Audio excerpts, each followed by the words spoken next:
Hello, in this video, I'll give you a quick guide on making a glass card effect. So first, you will have to draw a rectangle using the shape tool, which is right here, and then just click rectangle, and then you will drag it wherever you would want to.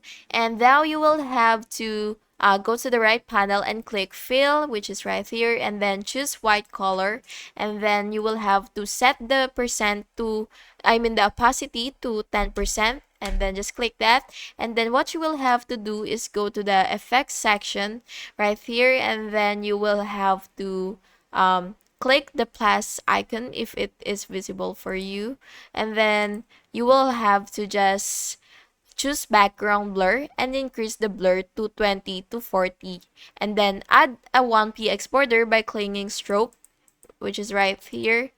Just click that, and then you will have to